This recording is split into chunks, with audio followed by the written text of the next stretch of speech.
How's it going, everybody? Welcome in to another episode of the Mavs Step Back Podcast. I'm your host, Alton Trigg. I am joined by my co-host, Drew Johnson. You can find all of our work at mavsstepback.com.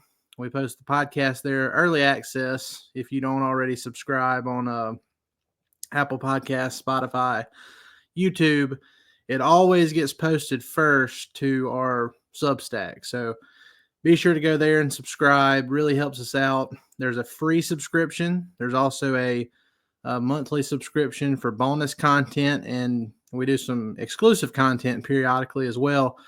So you can sign up for that. It's $5 a month, or you can just simply put your email in there and sign up for the free subscription. Either way, we greatly appreciate it. DJ, things are not going very well for the Mavs right now. I don't know how it keeps getting worse, honestly. This is the most catastrophic season I think I've ever seen.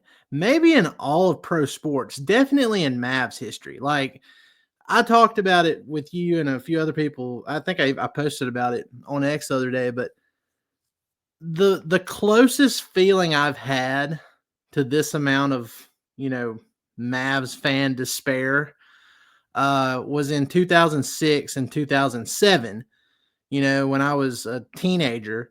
And, Dirk and the Mavs, they were up 2-0 on the Heat in 2006, ended up losing 4 straight, lost those finals, but it still felt like they kind of shot themselves in the foot and they'd come back, stronger the next year. And they did in the regular season.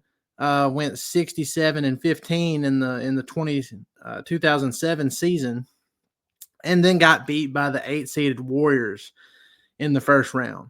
That's the closest feeling I've had to this amount of Mavs despair as my entire time as a fan.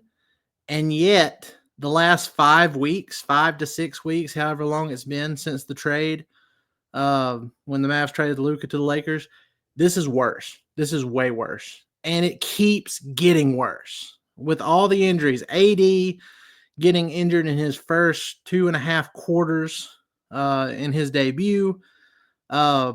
He was set. I'm pretty sure they were going to bring him back. It hasn't been official, but I'm pretty sure they were about to announce that he was coming back Thursday, which is March 6th. And then Friday would be the next game. So I'm pretty sure AD was about to come back. And sure enough, in Monday night's game against the Kings, which was basically a play-in tournament preview, Kyrie Irving tears his ACL.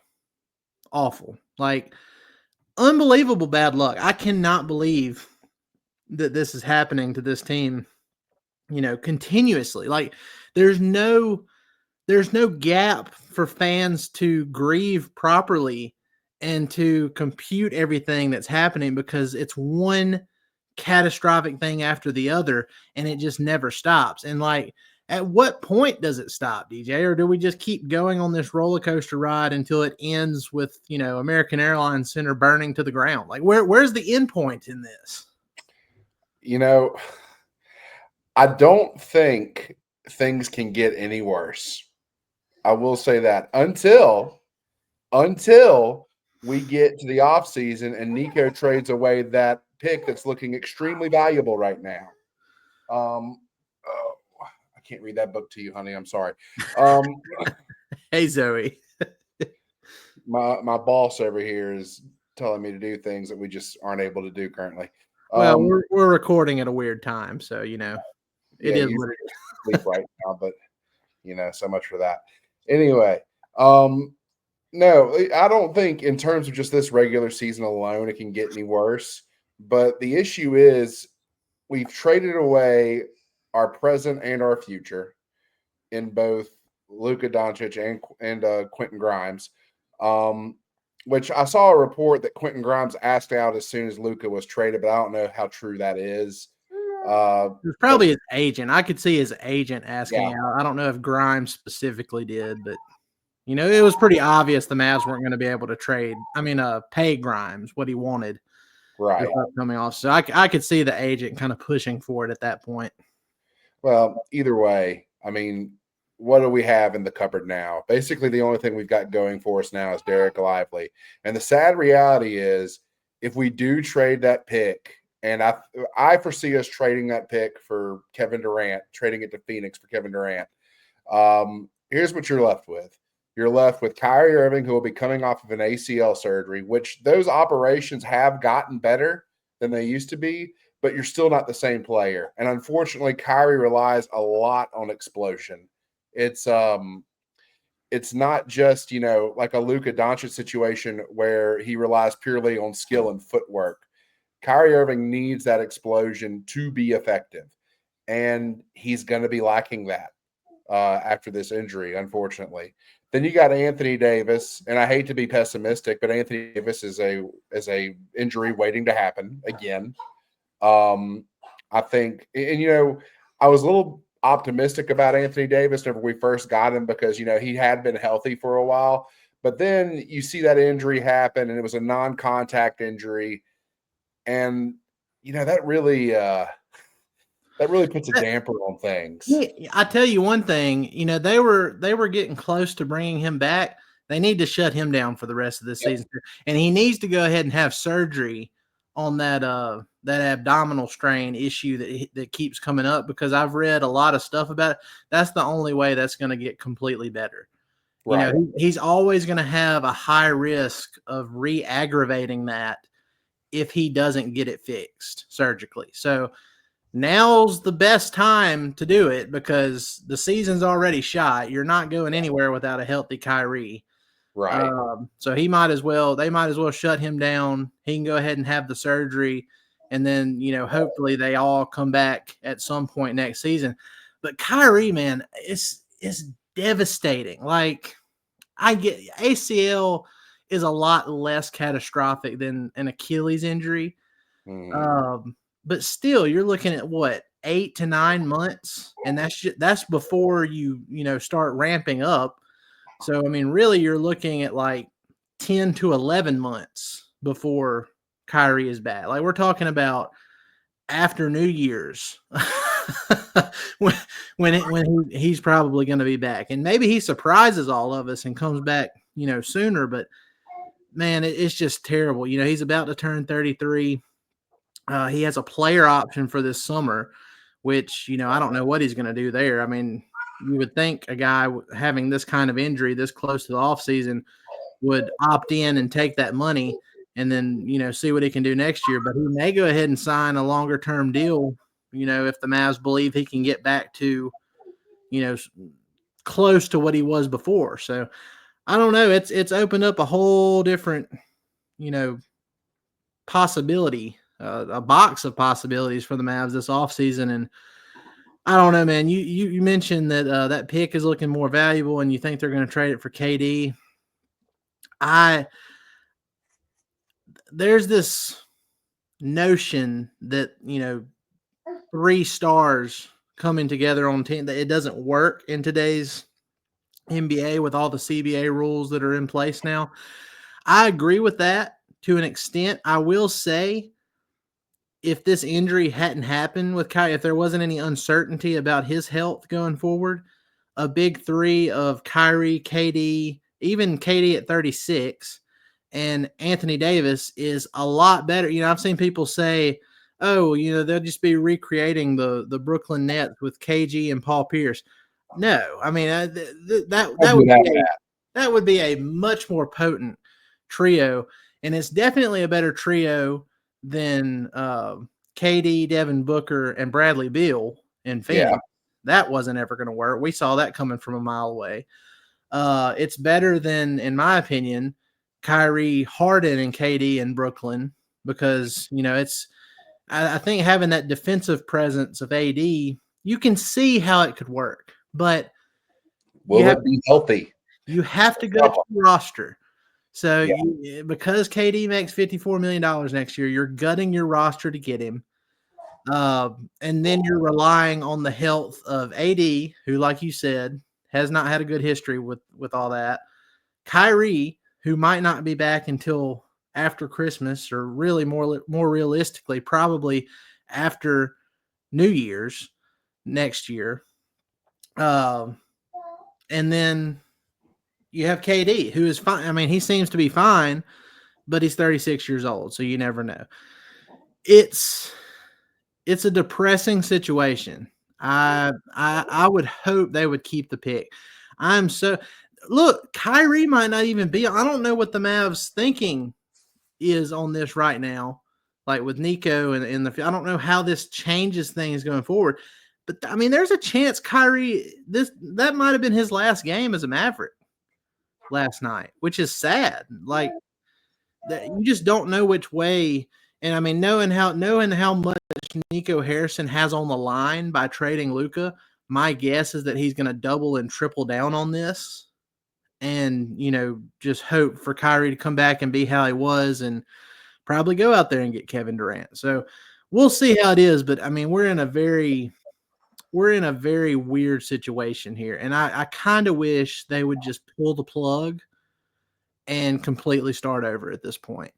You've already lost. You've already lost most of the fan base. None of the fan base believes in you anymore.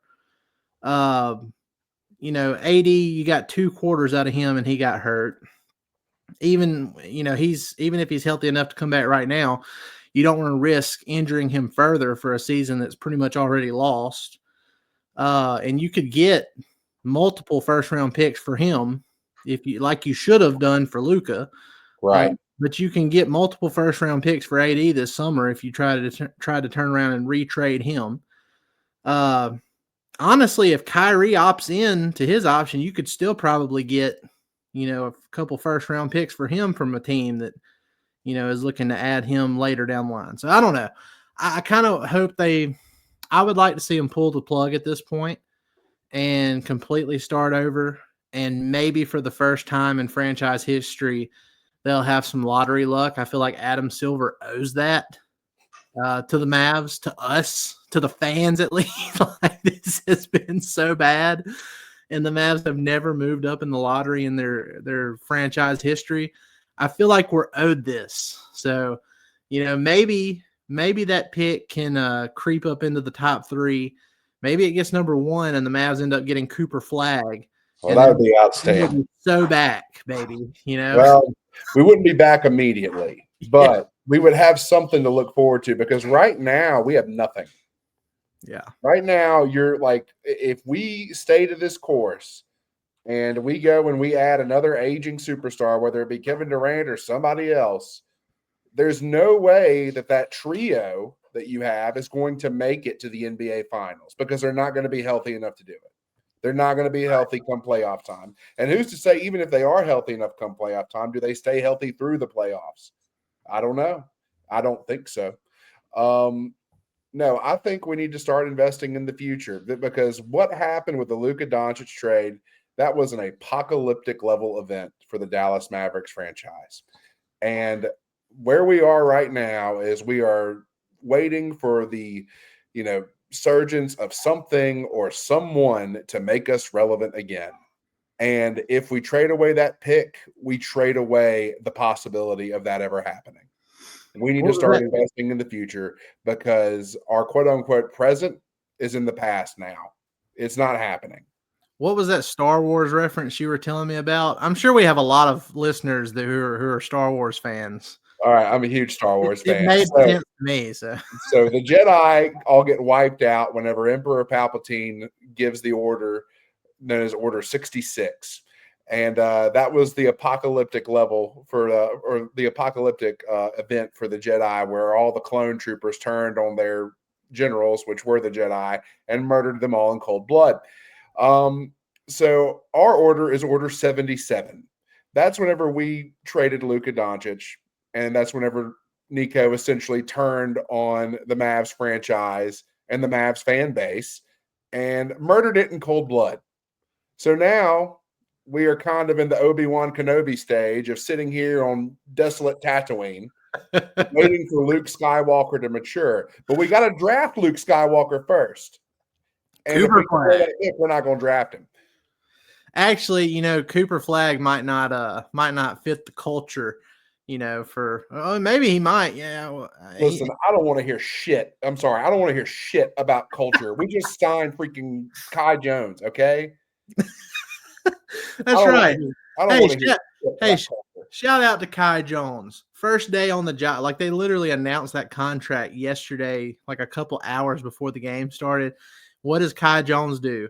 He comes out there and leads the Mavs in scoring with a career high 23 points and had some blocks and steals and rebounds. You know, shout out to Kai Jones, man. That was something that got completely overshadowed for good reason. But, you know, he showed a little something. I don't know how old he is either, but maybe they should keep him on that two-way contract. Well, you know, shout out to him, but, you know, stay off the drugs and stay off Twitter. Hey, to his credit, I hadn't heard anything about him this entire season. You know, so you know that's probably a good thing. Yes. He was on the Clippers. He just never played. Yeah. Well, look, we're going to take a quick break. We're going to jump into talking about what's coming up for the Mavs on the schedule. But before we do that, I want to talk about Shantyman. They have a ton of beef jerky. They have meat sticks. They have all kinds of good stuff. My guy, Zach Curtis, he has us a promo code. If you like beef jerky, meat sticks, you know, all that kind of stuff, go to shantymanfoods.com and use our code SBMavs30 to get 30% off your entire order. We're going to do a flavor of the week going forward here for probably the next couple months, DJ. And I got to tell you, I would have done a live review, you know, where I open it and try it and everything. But my fat self already ate this whole packet of the dill pickle flavor. And it was amazing. This is, I've got like 8 different flavors I'm going to be talking about, and I'm sending you some too.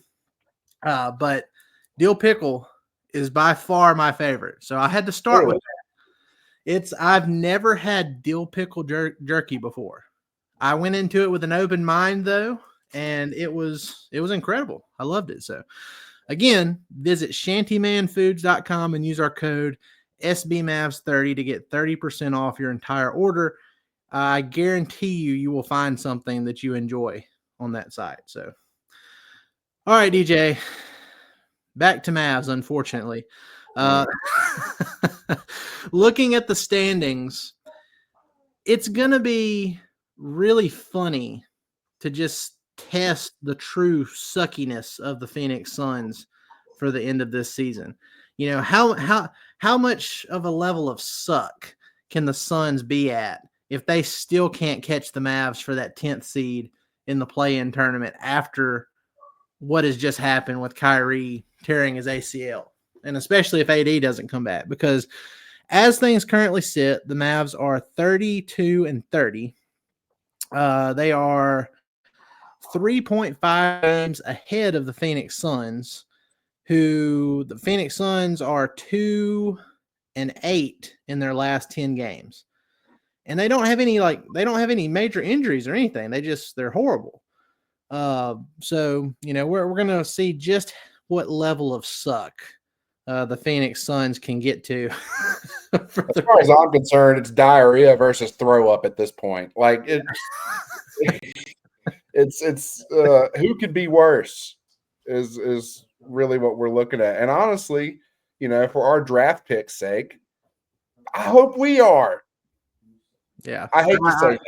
I could absolutely care less about the play-in tournament at this point. But given how this season has gone, you know, the Mavs will probably hang on and be in the bottom of the play-in and go out as sadly as possible against whichever team they play in the play-in. And, I mean, even if that happens, you still get a lottery pick. But, I mean, obviously the lower you are, the higher your odds you know, of moving up are, which maybe we shouldn't even get our hopes up about that. Cause again, Mavs have never moved up in their entire lottery history, but hey, there's a first time for everything. You know, it feels like we're due.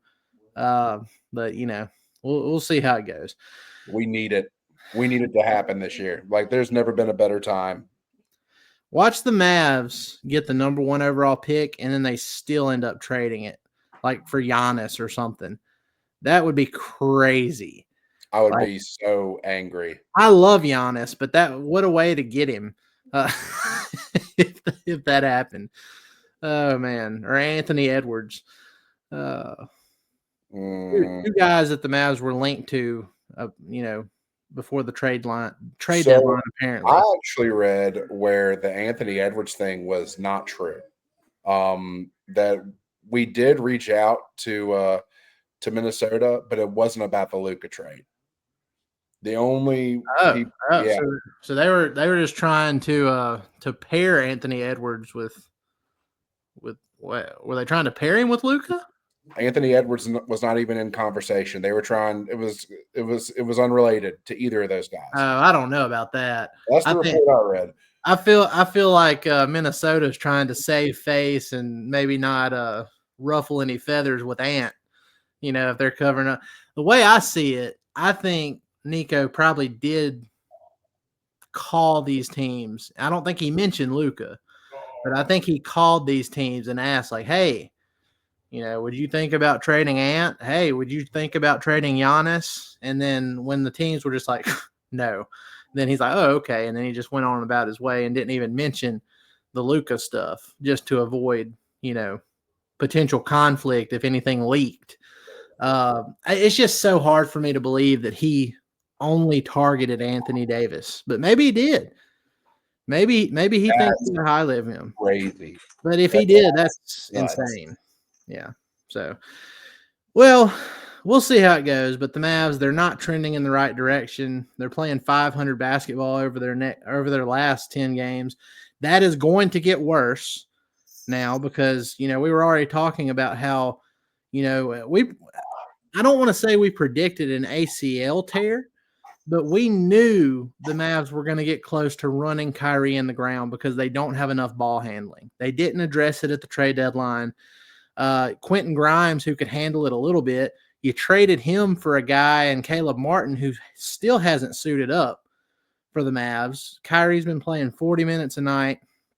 Very unfortunate situation, but, I can't say that we should be shocked by this. I mean, I think this has been a complete mismanagement for the last 5 to 6 weeks. Like it's about as bad as it can get. Like I know we keep saying that and then it keeps getting worse somehow. But I really feel like this is rock bottom, DJ. The only way this gets any worse is if Derek Lively comes back and blows out his knee or something. That's the only way this gets any worse.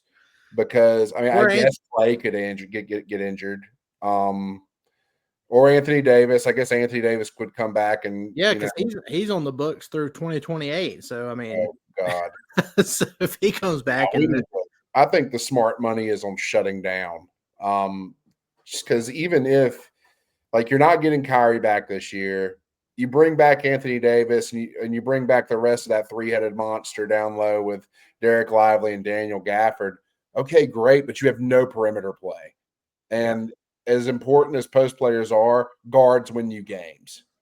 And your best guard right now is Spencer Dinwiddie. And I love Dinwiddie, but I don't love Dinwiddie as the lead guard. Yeah. So there's going to be a major reshuffling this summer, I feel like. Whether it's KD or not, I don't see it happening, man. I'm sure Clay is kicking himself that he signed with the Mavs. He says all the right things in the press conferences and that he has no regrets and everything. It's hard for me to believe that. I feel like if he's looking at what the Lakers are doing right now, second seed in the West currently, man, he's got to be kicking himself. And his dad, who's one of the broadcasters for the Lakers, Michael Thompson, he was like really pushing for Clay to join LA. Mm-hmm. And it was Clay's relationship with Kyrie and the prospect of playing alongside Kyrie and Luka, getting all the open shots and everything. That's gone.